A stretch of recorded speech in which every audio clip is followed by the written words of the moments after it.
I want to have a talk about video essays. Hi, my name is Damien and welcome to Damien and Films, where I talk about films. My name is Damien too, and we talk about video essays too. Video essays are a very weird and specific format. It's interesting because they are so specific to YouTube as a platform. Of course, stuff like video essays existed before YouTube. There was never anything that revolutionary about someone talking about a movie and putting clips of the movie over it. And that's what we're talking about here mostly.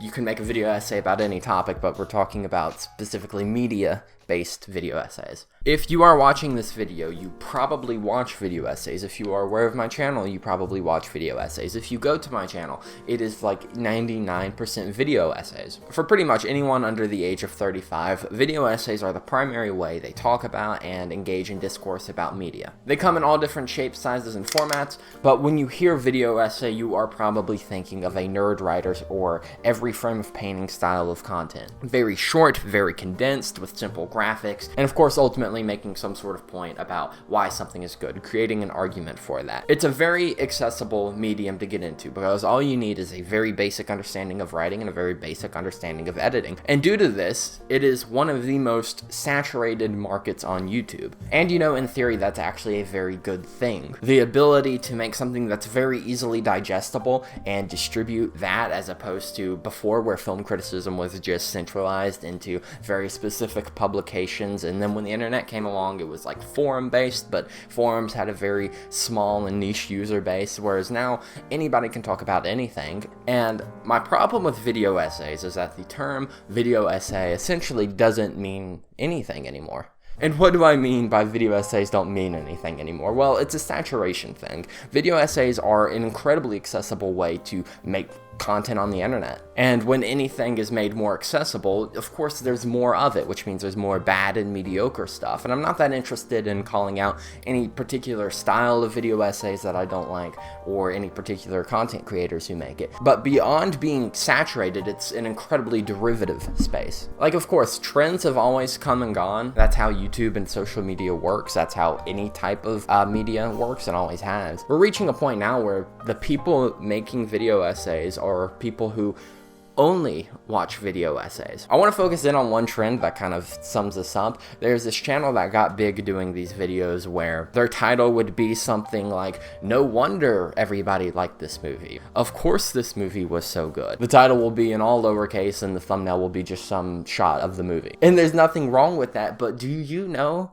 how many channels I've been recommended that are now doing that exact same shtick? And is this a put down of them? No, of course not. Everybody has to start somewhere, and if they find success doing that, that's wonderful. But it's funny to me because the whole video essay space is just, it's air. It's just unsubstantive air. What's up, guys? You know, the process of making a video essay is really obnoxious because you're constantly thinking of, you know, some idea to have. You're thinking about how to present the idea. And if you're worried about being original, then it makes the whole process take so much longer. Remember, sincerity always trumps fucking originality.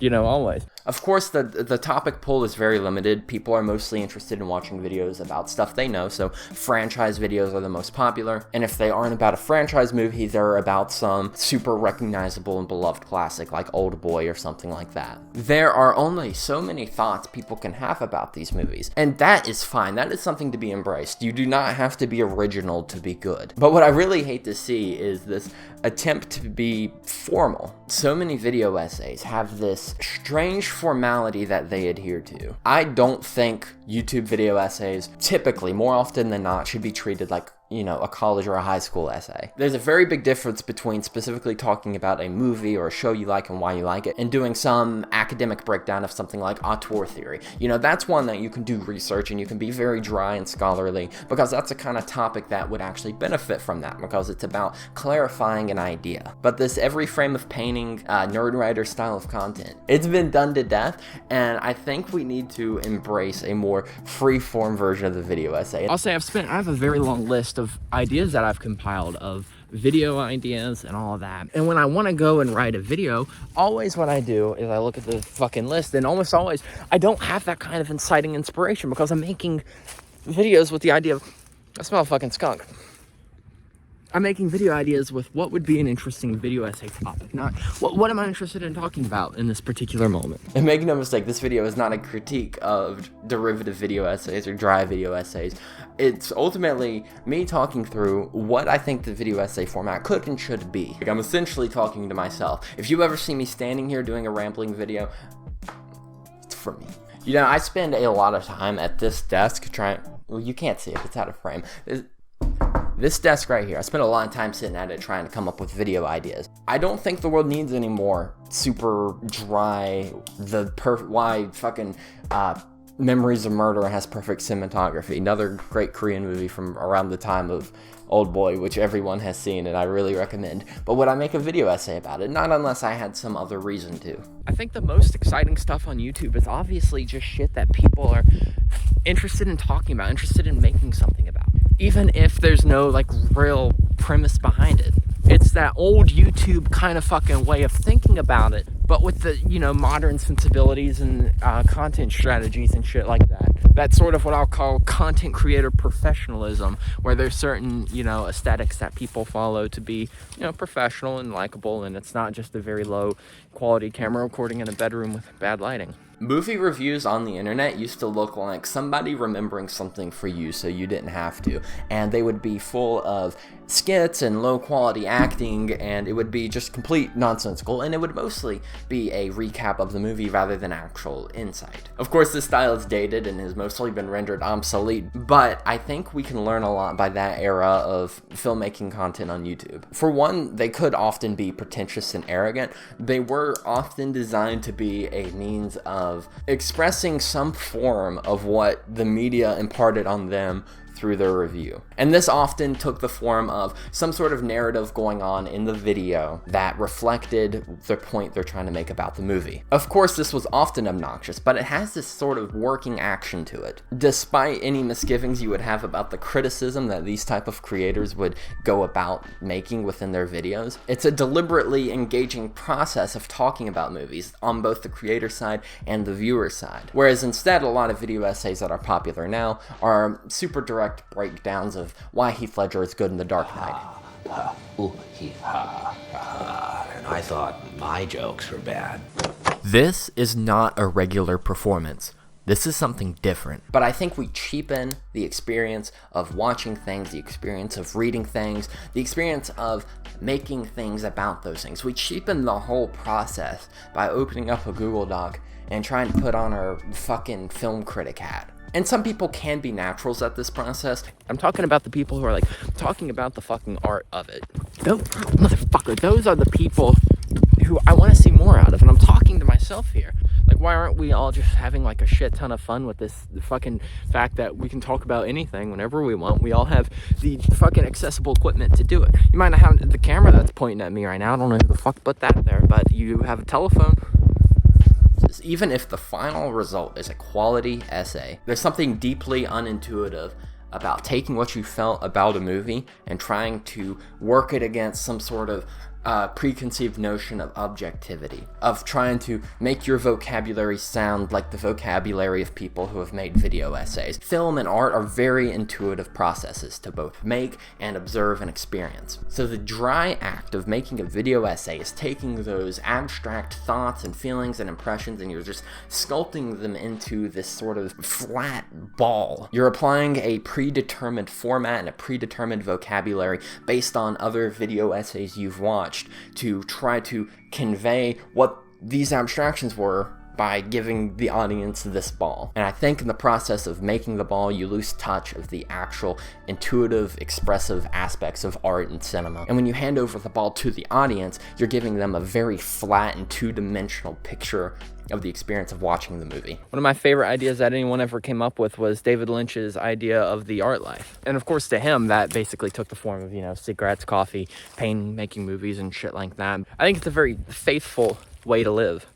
I don't mean faithful in the theological sense, but more of faith in the human experience and the inherent value of intentional human action. So I get really fucking excited when,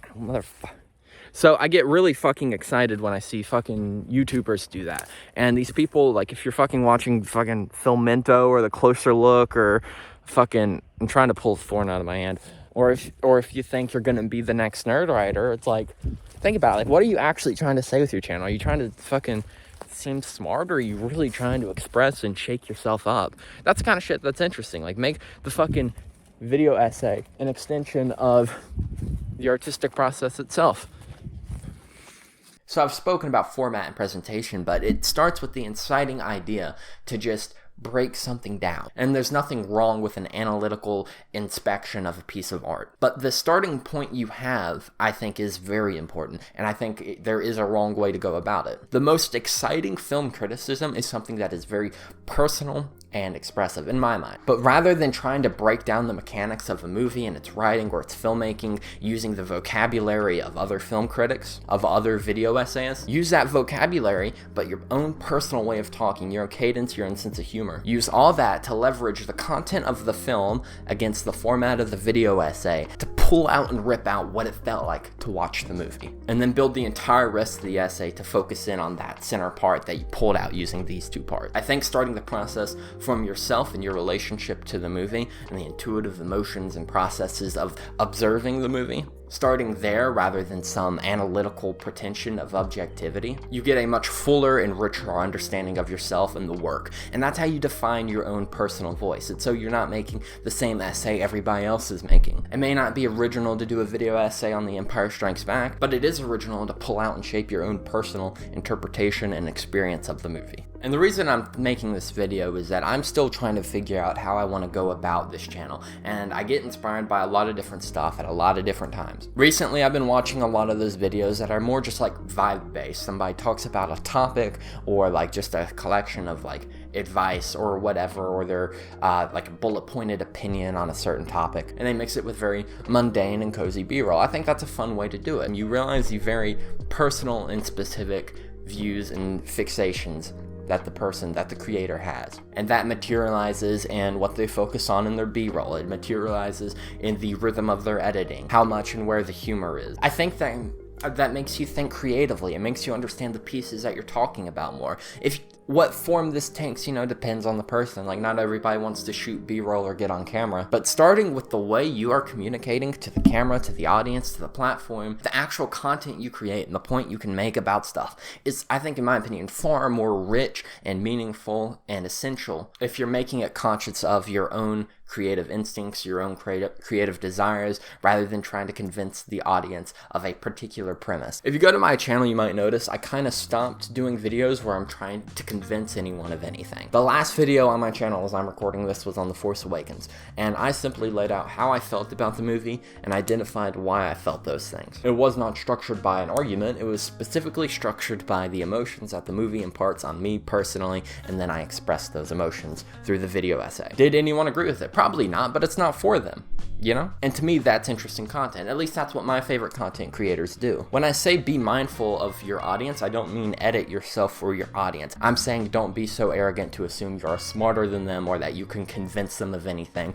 or that you see through the matrix and see this one specific point that they don't, that's going to convince them of your view on a piece of media. Because then you're wrestling with the methods of debate. You're writing with the idea that you're going to convince someone, and every way you apply those methods to the actual work that you're talking about itself, you are just rounding out the edges, you are just sanding it down. I want to be clear that the idea of this video is not to criticize any creators, it is not to make anybody feel bad for enjoying or making this type of content. I think I'm just personally at a point now where I want more out of the format. I want more out of the way I engage with the format and how I make my own videos. I want to be explicitly clear. I said it earlier. These videos are not meant to be commentary style videos where I'm making some super serious point that you have to listen to. I'm essentially treating these rambling videos as me talking about something I'm interested in to myself, as if someone else is listening to me. Like, making shit on YouTube does just kind of feel like pushing through the fucking weeds. What can I say that's unique? What can I say that'll get views?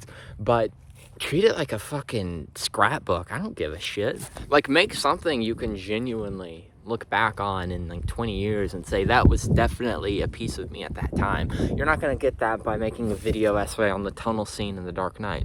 And you can do that, I guess, but if you're gonna do that, at least try to make sure you back it up with like real fucking weight, Like, really ask, did the tunnel scene bring out some sort of like fucking inner like in ya, or did it just like, oh, it was a cool scene and I can talk about a cool scene, But when I get up here on camera, I try to be conscious of the fact that I'm just one person talking about my own specific experience with movies, and I want to lean into that. I don't ever want to say something to hedge my bets with the audience. I don't want to say anything to placate or engage with whatever the popular internet discourse is, because that isn't what I felt when I watched the movie. That was stuff that was grafted onto it afterwards. So filtering that into what you actually want to say about your experience with the movie, that's disingenuous, whether you realize it or not. And the whole process just really cheapens art, and it cheapens the way we engage with art, and I really don't like that. You know, at the end of the day, anyone who really sticks with video essays, either they're a grifter or their ultimate, dream is to pull a Francois Truffaut